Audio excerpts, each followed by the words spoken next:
18 মার্কিন ঘাঁটিতে ইরানের ভয়াবহ হামলা, আমেরিকার দম্ভ চূর্ণ করল আইআরজিসি। এরপর থাকছে এবার সরাসরি ময়দানে পরাশক্তি চীন, যুদ্ধবন্ধের আলটিমেটাম দিল চীন। এদিকে সুপার পাওয়ারের পতন, আমেরিকা আর কখনো এমন অপমানিত হয়নি। এবং সর্বশেষ জানাবো ইরানে ফের যুক্তরাষ্ট্রের হামলা। দর্শক শুনছিলেন সংবাদ শিরোনাম, এবার জানিয়ে দিব বিস্তারিত সংবাদ। তবে তার আগে অনুরোধ থাকবে ভিডিওটিতে একটি লাইক দিন এবং ভিডিও সম্পর্কে আপনাদের গুরুত্বপূর্ণ মতামত কমেন্ট করে জানিয়ে দিন। মধ্যপ্রাচ্যে আমেরিকার দম্ভ আর আগ্রাসনের বিরুদ্ধে চরম আঘাত হানল ইরান।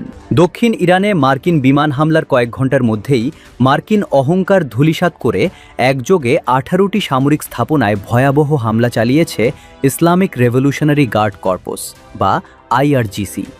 কুয়েত থেকে বাহরাইন, পুরো মধ্যপ্রাচ্য জুড়ে এখন মার্কিন সেনাদের বাঁচার আকুতি। কিন্তু কিভাবে ইরান এই নজিরবিহীন প্রতিশোধের আগুন জ্বালালো? আমেরিকার তথাকথিত অপরাজয় ডিফেন্স সিস্টেমই বা কেন ব্যর্থ হলো? ইরানের ওপর মার্কিন আগ্রাসনের জবাব যে এত দ্রুত এবং এতটা বিধ্বংসী হবে তা হয়তো পেন্টাগন কল্পনাও করতে পারেনি। আইআরজিসির আনুষ্ঠানিক ঘোষণা অনুযায়ী কুয়েত ও বাহরাইনে থাকা যুক্তরাষ্ট্রের অত্যন্ত গুরুত্বপূর্ণ 18টি সামরিক লক্ষ্যবস্তুকে গুঁড়িয়ে দেওয়া হয়েছে। আক্রান্ত লক্ষ্যবস্তুগুলোর মধ্যে রয়েছে কুয়েতের কুখ্যাত আলী আল সালেম ও আহমদ আল জাবের বিমান ঘাঁটি এবং বাহরাইনের শেখ ইসা ঘাঁটি। বছরের পর বছর ধরে এই ঘাঁটিগুলো ব্যবহার করেই মধ্যপ্রাচ্যের মুসলিম দেশগুলোতে নিজেদের আধিপত্য ধরে রেখেছিল ওয়াশিংটন। কিন্তু এবার ইরানের নিখুঁত আঘাতে লণ্ডভণ্ড হয়ে গেছে মার্কিনীদের সব পরিকল্পনা। হামলার তীব্রতা এখানেই শেষ নয়। ইরানের সামরিক বাহিনীর পৃথক বিবৃতিতে জানা গেছে, বাহরাইনে মোতায়েন থাকা মার্কিন ৫ম নৌবহরকে লক্ষ্য করে চালানো হয়েছে এই অপারেশন। মার্কিনীদের গর্ব, কোটি কোটি ডলার মূল্যের প্যাট্রিয়ট ক্ষেপণাস্ত্র প্রতিরক্ষা ব্যবস্থা এবং তাদের প্রধান যোগাযোগ স্থাপনাসমূহকে সম্পূর্ণ অকেজো করে দেওয়া হয়েছে। দক্ষিণ ইরানে আমেরিকার কাপুরুষোচিত বিমান হামলার জবাবে মার্কিন ৫ম নৌবহরকে লক্ষ্য করে ঝাঁকে ঝাঁকে আত্মঘাতী ড্রোন উৎক্ষেপণ করে ইরান। ফলস্বরূপ আমেরিকার আধুনিক প্রযুক্তির ডিফেন্স সিস্টেম ইরানি ড্রোনের এই ঝাঁকের সামনে তাসের ঘরের মতো ভেঙে পড়ে। মূলত পুরো অঞ্চল জুড়ে মার্কিনীদের অব্যাহত উস্কানি এবং আগ্রাসনের কারণেই পরিস্থিতি আজ নিয়ন্ত্রণের বাইরে চলে গেছে।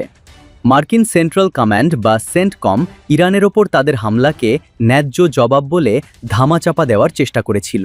হোয়াইট হাউসের সবুজ সংকেত পাওয়ার পরই ইরানের বন্দর আব্বাস, সিরিক এবং হরমুজগান প্রদেশের মিনাবের কাছে একের পর এক বোমাবর্ষণ করে মার্কিন বাহিনী। কিন্তু তারা ভুলে গিয়েছিল বর্তমান ইরান আর আগের অবস্থানে নেই। পশ্চিম তেহরানের আকাশে বিমান বিধ্বংসী কামানের গর্জন আর কিশ দ্বীপের বিস্ফোরণই প্রমাণ করে আমেরিকার যে কোনো আঘাতের পাল্টা জবাব দিতে ইরান পুরোপুরি প্রস্তুত ছিল এবং তারা তা সফলভাবে করে দেখিয়েছে। 18টি মার্কিন ঘাঁটিতে এই সফল হামলার মাধ্যমে ইরান স্পষ্ট বার্তা দিল, মধ্যপ্রাচ্যে মার্কিন দাদাগিরির দিন শেষ। আমেরিকার এই শোচনীয় পরাজয় নিয়ে আপনার মতামত কি? ইরান কি পারবে মধ্যপ্রাচ্য থেকে মার্কিন সাম্রাজ্যবাদ চিরতরে উপরে ফেলতে?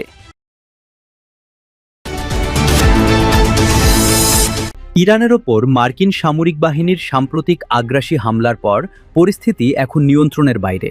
আর ঠিক এই অগ্নিগর্ভ পরিস্থিতির মাঝেই এবার সরাসরি ময়দানে নেমেছে পরাশক্তি চীন।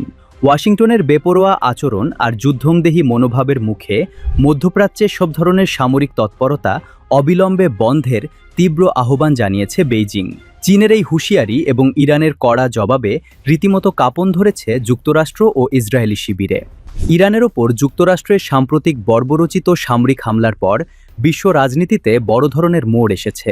ফরাসি বার্তা সংস্থা এএফপির প্রতিবেদন অনুযায়ী চীনের পররাষ্ট্র মন্ত্রণালয়ের মুখপাত্র লিন জিয়ান অত্যন্ত কঠোর ভাষায় মধ্যপ্রাচ্যে সব ধরনের সামরিক অভিযান বন্ধের আহ্বান জানিয়েছেন। বেইজিং সাফ জানিয়ে দিয়েছে, অবিলম্বে এই যুদ্ধংদেহী তৎপরতা বন্ধ করে সংশ্লিষ্ট পক্ষগুলোকে সংলাপ ও আলোচনায় ফিরে আসতে হবে। শুধু তাই নয়, মধ্যপ্রাচ্যের আঞ্চলিক দেশগুলোর নিরাপত্তা, স্বাধীনতা এবং সার্বভৌমত্বের প্রতি যেন অবশ্যই পারস্পরিক শ্রদ্ধা প্রদর্শন করা হয়, সেই বিষয়েও জোর দিয়েছে চীন।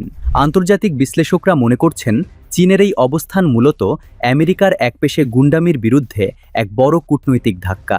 এদিকে নিজের দেশের ওপর হওয়া এই কাপুরুষোচিত মার্কিন হামলাকে অবৈধ ও অপরাধমূলক আখ্যা দিয়ে এর তীব্র নিন্দা ও প্রতিবাদ জানিয়েছে ইরান। তেহরানের পক্ষ থেকে এক বিবৃতিতে স্পষ্ট জানিয়ে দেওয়া হয়েছে, এই হামলার মাধ্যমে দুই দেশের মধ্যকার পূর্ববর্তী ৮ এপ্রিলের যুদ্ধবিরতি চুক্তিকে পুরোপুরি অকার্যকর এবং অর্থহীন করে তুলেছে ওয়াশিংটন। ইরানের পররাষ্ট্র মন্ত্রণালয় বলছে, যুক্তরাষ্ট্রের এই হামলা কেবল জাতিসংঘের সনদ এবং আন্তর্জাতিক আইনের মৌলিক নীতিগুলোরই চরম লঙ্ঘন নয়, বরং এটি বিশ্ব শান্তির বুকে এক বড় আঘাত। বিবৃতিতে ইরান আরও সতর্ক করেছে যে তারা চুপ করে বসে থাকবে না। এই সব আগ্রাসী হামলার উৎপত্তিস্থল এবং উৎসকে গুড়িয়ে দিতে এবং নিষ্ক্রিয় করতে ইরান দৃঢ়ভাবে কাজ করে যাবে। আমেরিকা ও জায়নবাদী ইসরায়েল শাসন ব্যবস্থার এই আইনহীনতার বিরুদ্ধে চুপ থাকতে রাজি নয় তেহরান। জাতিসংঘের সমস্ত সদস্য রাষ্ট্রকে বিশ্ব সংস্থার এই সনদের গুরুতর লঙ্ঘনের বিরুদ্ধে সোচ্চার ও ঐক্যবদ্ধ হওয়ার আহ্বান জানিয়েছে ইরান। তেহরানের হুঁশিয়ারি, যুক্তরাষ্ট্র এবং ইসরায়েলের এই গুন্ডামির মুখে বিশ্ব সম্প্রদায় যদি এখন নীরব ও নিষ্ক্রিয় থাকে, তবে পুরো পৃথিবী আরও বড় বিশৃঙ্খলা এবং চরম নিরাপত্তাহীনতার দিকে চলে যাবে। তবে চীনের এই নতুন অবস্থানের পর মধ্যপ্রাচ্যে ওয়াশিংটন ও তেল আবিবের একছত্র আধিপত্য ধরে রাখা আর সম্ভব হবে না বলেই মনে করছেন বিশ্লেষকরা। যুক্তরাষ্ট্রের এই অবৈধ হামলা এবং এর জবাবে চীন ও ইরানের এই শক্ত অবস্থানের পর মধ্যপ্রাচ্যের ভবিষ্যৎ কোন দিকে যাচ্ছে? ট্রাম্প কি পারবেন চীনের এই আহ্বান উপেক্ষা করতে? বেশিদিন আগের কথা নয়, বিশ্ব রাজনীতি ও সামরিক অঙ্গনে এক আতঙ্কের নাম ছিল মার্কিন যুক্তরাষ্ট্র। কিন্তু সাম্প্রতিক সময় মধ্যপ্রাচ্যে একের পর এক ভুল কৌশলগত সিদ্ধান্ত এবং ইসরায়েলের নীতিহীন আগ্রাসনকে অন্ধভাবে সমর্থন করার খেসারত দিতে হচ্ছে ওয়াশিংটনকে। হরমুজ প্রণালীতে ইরানের হাতে মার্কিন অ্যাপাচে হেলিকপ্টার ভূপাতিত হওয়া এবং ট্রাম্পের অনুরোধ উপেক্ষা করে ইসরায়েলের পাল্টা হামলায় যুক্তরাষ্ট্রের ইমেজ মাটিতে লুটোপুটি খাচ্ছে বলে মনে করা হচ্ছে। অনেকের মতে পশ্চিম এশিয়ায় যুক্তরাষ্ট্রের ক্ষমতা ও গ্রহণযোগ্যতা শেষ সীমায় পৌঁছে গেছে। গত মঙ্গলবার হরমুজ প্রণালীর আকাশে ইরানের সামরিক বাহিনী কর্তৃক মার্কিন যুক্তরাষ্ট্রের একটি অত্যাধুনিক অ্যাপাচে হেলিকপ্টার ভূপাতিত হয়। এই ঘটনা আন্তর্জাতিক অঙ্গনে যুক্তরাষ্ট্রের দুর্বলতাকে স্পষ্ট করেছে। ট্রুথ সোশ্যালে এই হামলার জবাব দেওয়ার কথা বলেছেন মার্কিন প্রেসিডেন্ট ডোনাল্ড ট্রাম্প। তবে তার ভাষায় আগের মতো মার্কিন দম্ভের চেয়ে অনেক বেশি সতর্কতা ও অসহায়ত্ব প্রকাশ পেয়েছে। ইরান ও ইসরায়েলের পাল্টাপাল্টি ক্ষেপণাস্ত্র বর্ষণের মধ্যে ট্রাম্পকে উপেক্ষা করতে দেখা যায় তার অন্যতম মিত্র ইসরায়েলি প্রধানমন্ত্রী বেনিয়ামিন নেতানিয়াহুকে। ইরান প্রথমে হামলা চালালে পাল্টা হামলা না চালিয়ে ইসরায়েলকে শান্ত থাকার অনুরোধ করেন ট্রাম্প, কিন্তু ট্রাম্প স্রেফ উপেক্ষা করে ইরানের পেট্রোকেমিক্যাল কমপ্লেক্সে পাল্টা আঘাত হানে ইসরায়েলি প্রধানমন্ত্রী নেতানিয়াহুর বাহিনী। ইরানের বিরুদ্ধে ইসরায়েলের পক্ষ নিয়ে যুদ্ধের ট্রাম্পের যোগদানের 100 দিনের মাথায় এটি এখন যুক্তরাষ্ট্রের নির্মম বাস্তবতা। কিন্তু ট্রাম্প কেন নেতানিয়াহুর লাগাম টানতে পারছেন না, এই প্রশ্নও সামনে আসছে। ইসরায়েল প্রতি বছর যুক্তরাষ্ট্রের কাছ থেকে সবচেয়ে বেশি সামরিক সাহায্য পায়, বার্ষিক $3.8 বিলিয়ন পাশাপাশি 2023 সালে আরও $10.6 বিলিয়ন এবং চলতি বছরের শুরুতে ট্রাম্পের পক্ষ থেকে $6.5 বিলিয়ন অস্ত্র সহায়তা দেওয়া হয়েছে। যুক্তরাষ্ট্রের এই অস্ত্র সাহায্য ছাড়া ইসরায়েলের পক্ষে যুদ্ধ চালানো অসম্ভব। তা সত্ত্বেও ট্রাম্প নেতানিয়াহুকে থামাতে পারছেন না, মূলত দুটি কারণ। রাজনীতিতে American Israel public affairs committee বা AIPAC অত্যন্ত প্রভাবশালী। তারা সরাসরি মার্কিন নেতাদের নির্বাচনী তহবিলে অর্থ যোগান দেয়। এছাড়া নেতানিয়াহু নিজে মার্কিন মিডিয়া এবং ট্রাম্পের নিজস্ব রিপাবলিকান পার্টির আইন প্রণেতাদের গভীরভাবে প্রভাবিত করেন।